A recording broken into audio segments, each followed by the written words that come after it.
من الأمور التي يحسن التنبيه عليها وكثرت في هذا الزمان أنه كثر عند الناس اليوم في الصلاة ترك الخشوع في القراءة السرية، فقل أن تصلي بجوار أحد إلا سمعت قراءته للفاتحة وسمعت تحميده بعد الركوع ملء السماوات وملء الأرض يرفعها كأنه يجهر بها، وسمعت تسبيحه في سجوده، وسمعت دعاءه بين السجدتين، كأن الصلاة أصبحت جهرية وانتشرت. هذه من بدع الصلاة أن تكون الأذكار سرية فيجهر بها.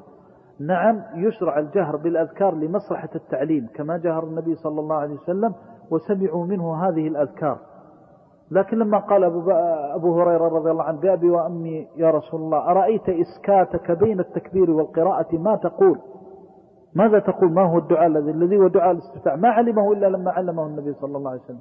اليوم تصلي بجوار واحد إذا بيقول سبحانك اللهم وبحمدك، وإذا بيقول اللهم باعد بيني وبين خطاياي، ربنا ولك الحمد ملء السماوات. هذه من البدع. كثير في الناس. بعض الأحيان تسمع الشخص في الصف الثاني، يعني هذه من المحدثات الذي يريد أن ينبه الناس على البدع، ينبههم على شيء مهم. هذه صلاة سرية وأذكار سرية. ثانيا سيشوش على من بجواره. منهم من يصلي يجلس الرجل يقرأ التحيات فلا تستطيع أن تعي التحيات لله والصلوات، وإذا بيرفع بصوته وكأن هذه الأذكار جهرية. ولذلك ينبغي التنبيه على هذا، وينبغي على الأئمة أن ينبهوا الناس.